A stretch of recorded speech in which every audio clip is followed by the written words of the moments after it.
Well, hello there. Happy Friday. Oh boy. So, if you're tuning in and you've already heard me talk through the first 3 big steps that I recommend for exercising when you're over 35 so you can actually burn some fat and get well, then you are ready to hear step 4. And it's kind of a surprising one, but it's also one of those that you'll say, okay, that makes sense. I can give this a try.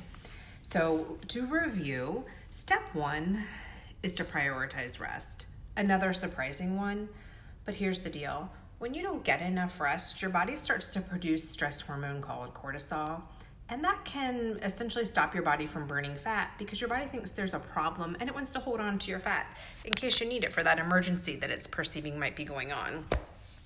So, as we move through these stressful days, it's even more important for you to find ways to prioritize your rest. And by that I mean get a decent night of sleep and give yourself rest from exercise. So I am Amanda. If you haven't heard me speak before, I am a Faster Way to Fat Loss client and a Faster Way to Fat Loss coach now, meaning I support other clients in using the Faster Way to Fat Loss as their lifestyle. So in the way that we live our life and eat our food and do our exercise, in the Faster Way to Fat Loss, we purposefully have 2 days of rest from exercise when we just do what we call active recovery. And with my family today, I did my active recovery. We took an hour-long walk, and that lets my muscles just recover from the work they did yesterday when we did some heavy weightlifting. So that is one piece of prioritizing rest. You heard me say that other piece that's a lot trickier right now, which is to make sure you get enough sleep at night. So my one tip I have before we go on to the next steps is if you don't have or you're not currently using a bedtime routine for yourself, yes, have it for your kids, absolutely. But for yourself, this is the perfect time to set one up. Keep it simple and have it all be focused around letting you unwind so that you can fall asleep and stay asleep. Again, that stress hormone cortisol that I think we all have a little extra on board right now because of the circumstances in our world is a big player in regulating our sleep and wake cycles. And so when there's too much of it, it's hard to sleep, to stay asleep, to wake up at the time that you're used to. Happened to me last night. I woke up at about 3 a.m. and really had a hard time getting back to sleep. So I said, all right, we got to bring out the big guns again, Amanda. We got to really rely on that bedtime routine. And I actually established one for myself about a year ago when I was really having a hard time falling asleep and staying asleep due to some different hormone imbalances that were happening. So to quickly review how to do that, again, keep yourself really mindful of focusing the whole routine on you getting to wind down. So I do a cup of tea at 8:45, any later, and then I have to get up in the night to go to the bathroom. Hello. 35 and up, gang, here we are. That's what happens. And so warm cup of tea, very relaxing to me. And then by 9, I make myself get off the phone, get off the screens, and we don't have a TV in our bedroom. So make yourself do it. It is so impactful on your sleep and your wellness right now. And then other things that would help you de-stress. Sometimes I do a warm bath in Epsom salts. I take a magnesium supplement, and there's some magnesium in Epsom salts that has been shown to help support sleep. And then I might journal. I only journal about something positive. I really try to have a positive mindset going into sleep. And if I'm thinking of some things like, oh, I got to remember to do this, I'll jot down a to-do list for the next day and just put it over on the bedside. And then by 9:45, 9:50, I'm under those covers, ready to turn out the light to give myself some time to fall asleep by 10, because we know now from research that when we let our bodies be asleep by 10 and then get some light as soon as we can in the morning, some sunlight, our circadian rhythms do really well. And that is what helps you fall asleep and stay asleep at night. So that last part of my bedtime routine I always mention is that I get up in the morning at the same time every day, Monday through Sunday, doesn't matter, and go get sunlight as fast as I can, as soon as I can, get in front of a window if I can't get outside, to set my circadian rhythms so that come sleep time, I'll be more able to sleep. So that's step one, prioritizing your rest. Step 2 is to do less intense cardio, less crazy cardio. If you're doing more than 50 minutes a week of cardio where your heart rate is really high, like high intensity interval training, Tabata, spinning class, Orange Theory, you're doing too much. You are starting to get what you would call like diminishing results. You want to cut your high intensity interval training type cardio down to less than 50 minutes a week when your heart rate's in that 85% of your max heart rate range and above. I have lots of research supporting that recommendation right now so that you don't overstress your hormones and put them out of balance. So again, there's too much cortisol on board and you can't burn fat and you can't have wellness because you're hurting not only your joints and your tootsies and those old knees, but you're also putting too much stress on your internal systems like your adrenal system, your thyroid, and they are all connected to your hormones and all working together. So when we're stressing those out, we're not getting the results we want. We're not burning fat. We're not getting well. Well, what should you do with all that extra time when you're not doing the cardio? You should start lifting heavier weights. That was step 3. You can absolutely get a great workout at home right now with just your body weight, but you want to be looking for workouts at least 3 sessions a week that let you use heavy weight. Weights that are heavy to you so that you start building your muscular system. It deteriorates as we age if we don't do something to prevent it, and that causes us to have lowered metabolism because guess where your metabolism comes from? No, not from eating many meals a day. It comes from your muscle system usually, in largest part. Those mitochondria and the muscles, they are the fire, and that's your metabolism. So we want to be lifting heavy weights, and it's especially important when you're 35 and up, because that's when that normal course of nature starts to take its course and we begin to lose our muscle system. So finally, on to step 4. And if you have more questions about any step, of course, ask in the comments, and I'll put a link in the comments as well to my personal website and blog where I have shared specific information about each of the steps.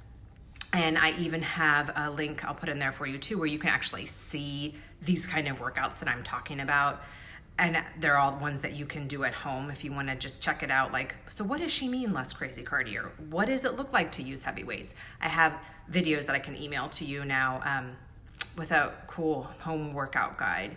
And you can really actually see what I'm saying.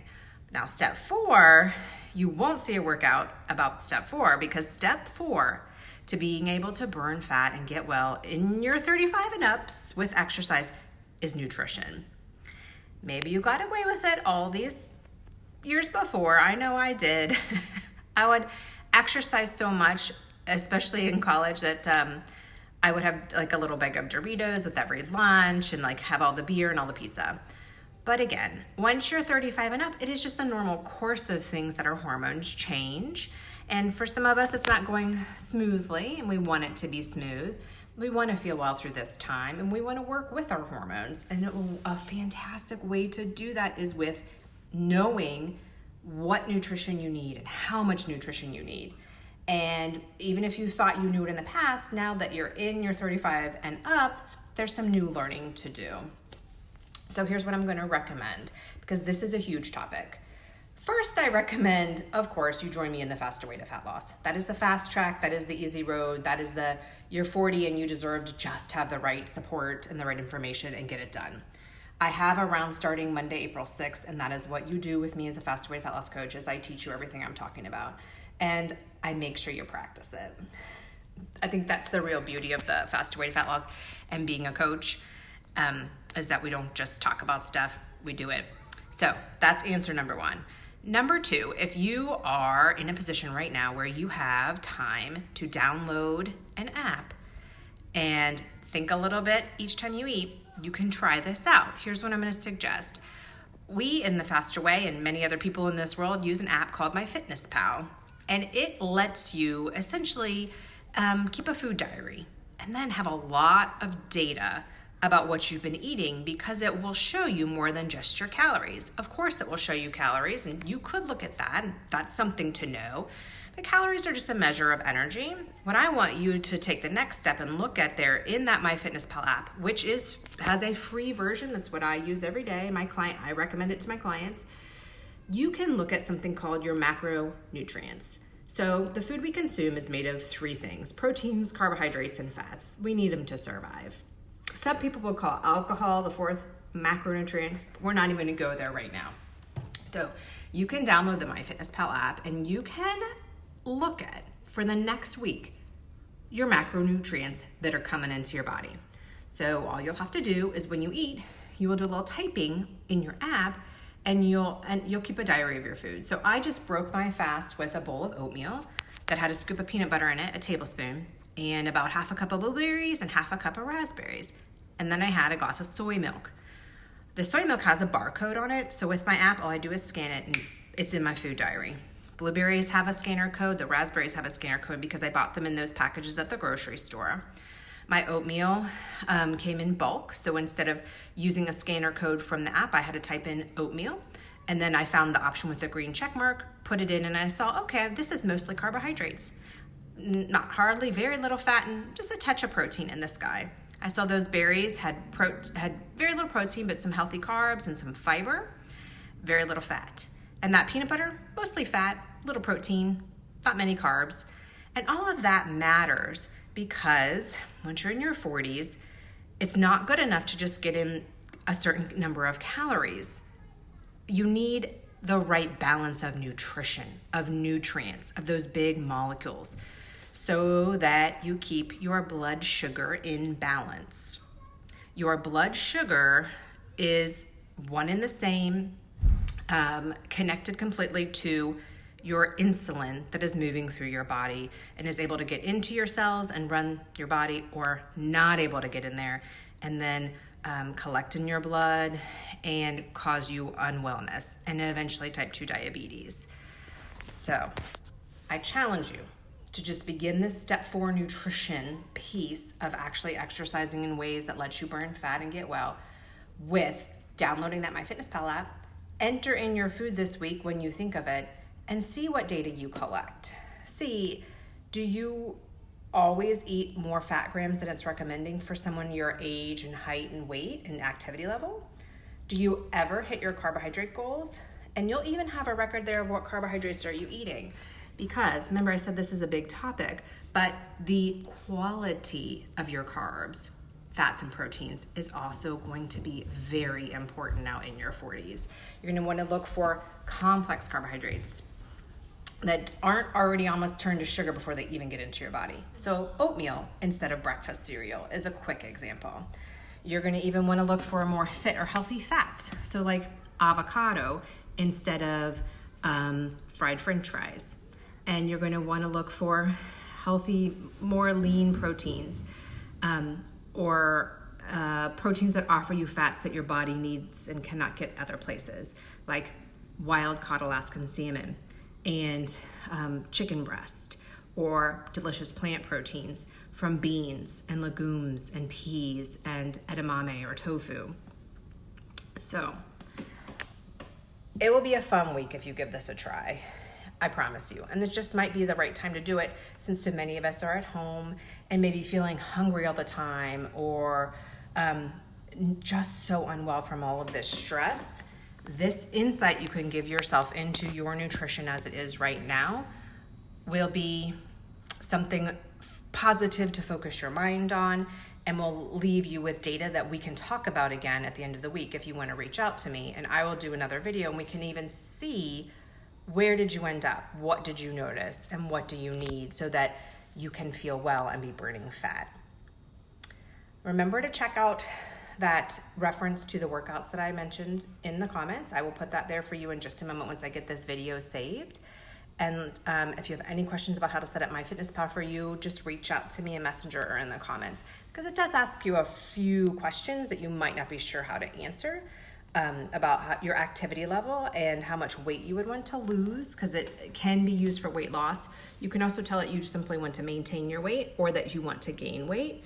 So any questions, just reach out. I challenge you to try downloading that MyFitnessPal app and enter in your food this week, to just for the, we've only got 3 days left in the week. So just challenge yourself to try it even for these next 3 days and see what you discover about the fuel that you're putting in your body now.